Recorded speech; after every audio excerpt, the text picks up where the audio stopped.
potem teh stvari ne boste opazili in boste res samo dobesedno metali denar skozi okno in delate prvenstveno škodo sebi. Živijo, jaz sem Črt. Rad bi par besed izpostavil oziroma par besed rekel v povezavi z rehabilitacijo. Če ste sami v procesu rehabilitacije, če nameravate zdaj trenutno iti v nek proces rehabilitacije ali pa če poznate nekoga bližnjega, ki je trenutno v procesu rehabilitacije, mu lahko posredujete to razmišljanje. Govoril bom o odgovornosti, o samoiniciativi in kako je to ključnega pomena za uspešnost rehabilitacije. Namreč, če vzamemo nek hipotetičen primer, recimo, da imate kronične težave z ramo, vas že nekaj mesecev boli ali pa celo več let in se odločite za strokovno pomoč. Ne glede na to, kdo to je. Naj si bo to fizioterapevt, naj si bo to kineziolog, osebni trener, kdorkoli pač. Pa dajmo vzeti za primer nek tak klasičen primer, ki si ga marsikdo predstavlja. Recimo neke vrste manualna terapija pri fizioterapevtu, kjer dejansko pridete, se uležete na mizo in potem terapevt v bistvu je tisto uro, tiste pol ure ali pa uro pa pol navzven izgleda, da ima največ dela. Zdaj, tukaj smo že večkrat napisali o pasivnem in aktivnem pristopu vas kot nekoga, ki je v procesu rehabilitacije. In sicer, kaj je zelo pomembno? Zelo pomembno je, da vi v rehabilitacijo štartate z aktivnim pristopom. S pristopom, da v bistvu vi investirate sami vase. Torej, kot vsi vemo, vsaka stvar tudi stane nekaj denarja, ampak ne samo denarja, tudi časa in energije. Ampak danes veliko stvari gledamo skozi prizmo denarja, logično. In če se vi odločite plačati v neko terapijo, kakršnakoli že je potrebno nastaviti neko namero, nek cilj.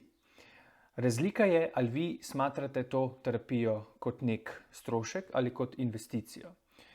Pri vseh stvarih je enako. Za moje pojme, tako si jaz razlagam, zame je strošek in izključno samo to, torej strošek, nekaj, za kar zapravim denar brez nekega racionalnega premisleka. Oziroma to se zgodi takrat, ko čustveno nekaj kupiš, ker ti je tisti trenutek nekaj zelo všeč ali se mi pa tisti trenutek zdi, da to pa zdaj jaz rabim in zelo hitro tisto zadevo tudi plačam in kupim. In potem recimo se zgodi že v roku parih dni, da jaz te zadeve, te storitve, česarkoli, karkoli sem že kupil, ne uporabljam, ne izkoriščam. Skratka, tipičen strošek oziroma po domače povedano vržen stran denar. Enako se lahko potem pogovarjamo tudi o strošku energije in časa, ki ga posvetimo nekim stvarem. No in pri rehabilitaciji ali pa klasičnemu treningu ne bo v bistvu pristop, v bistvu principi so enaki. Če vi smatrate rehabilitacijo kot investicijo, potem boste tudi drugače pristopali k sami rehabilitaciji. Kaj zdaj to pomeni? Ja, tukaj imamo dve stranki, torej stranko in terapevta. Oba nosita svoj del odgovornosti za nek rezultat oziroma za to, da bo proces potekal v pravo smer. Terapevt svojega iz strokovnega stališča in potem sama stranka tudi prevzame velik del odgovornosti in ne majhen, torej kar konkreten del odgovornosti. Če vzamemo tisti hipotetičen primer, neke razbolele rame, vi greste na manualno terapijo ali po domače povedano neko terapevtsko masažo. Vi ste tam eno uro, pa recimo, da obiskujete to enkrat tedensko ali pa dvakrat tedensko. Če greste vi tja z namenom, da vas bo terapevt poštimal in date vso moč terapevtu in niste sami z glavo pri stvari, sami nimate nekega točno določeno in jasno zastavljenega cilja in namena, zakaj greste tja, kaj želite doseči. Če tega ni, je zelo podobno, kot da hodite na faks študirati, samo zato, da hodite študirati. Torej, sedite v predavalnicah, sedite na vajah samo zato, da nabijete ure, zato da program mine in od tega kaj dosti nimate. Morate biti z namenom tam, morate biti željni, ne vem, na faksu pridobiti neko znanje, morate imeti željo se znajdeti. Če imate mogoče, ne vem, profesorja, s katerim se ne strinjate, vas njegova predavanja ne zanimajo, je še vedno vaša odgovornost, da se znotraj tega sistema znajdete čim bolj in je vaš čas in vaša energija čim bolj izkoriščena. Enako je pri terapijah.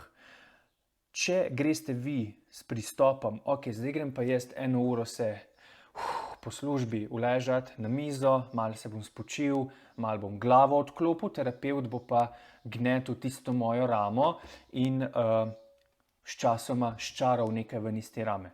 Običajno tak pristop ne prispeva k nobenemu rezultatu in tak pristop potem pripelje do tega, da je taka terapija bolj kot ne samo strošek in nikakor ne investicija.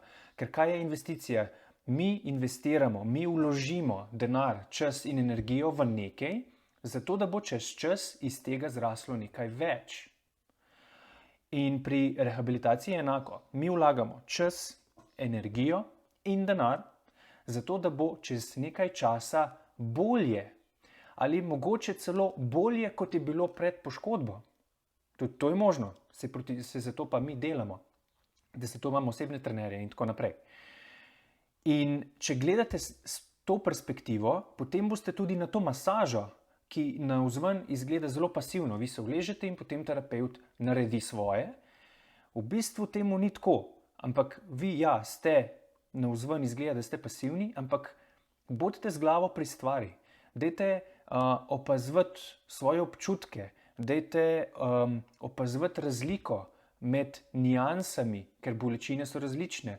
Ko pritisne na tak način, je bolečina taka. Ko pritisne na tak način, je bolečina taka. Po 15 minutah terapije je bolečina drugačna. Ne vem, po 1 uri, po 2 urah, 3 ure po terapiji je bolečina mogoče spet drugačna. Včasih je večja, včasih je manjša. Potem spremljajte svojo ramo, kako se obnaša iz tedna v teden. Kar je pa najbolj pomembno, komunicirajte s terapevtom, tudi če je samo masaža. Recimo to, kar mi delamo. Izvajamo treninge, torej vadbo, vaje, učimo gibalne vzorce. Tle že po defaultu nek nivo dvosmerne komunikacije je zelo močno prisoten. Ampak enako je možno tudi v, ne vem, v okoliščinah neke klasične, ne vem, masaže, terapevtske masaže. Vi plačate in investirate za nek določen rezultat. Ne plačate za to, da ste tam 1 uro. Okay? In samo izključno za to. Dajte tako gledati. Dajte biti res aktivni. Vprašajte tega terapevta, sprašujte ga, spoznajte ga. Bodite vedno malo skeptični, če terapevta ne poznate.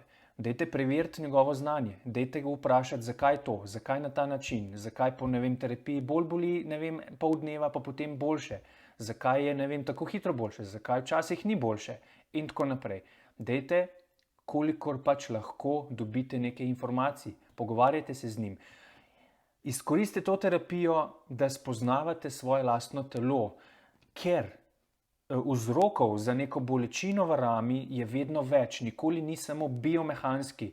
To, da je mišica zategnjena, da mišice šponajo, to je ponavadi že na koncu repa nekih simptomatik. Vzrokov je več in vedno je neka hierarhija vzrokov. To je povzročilo to je povzročilo to pa to in na koncu so mišice zategnjene.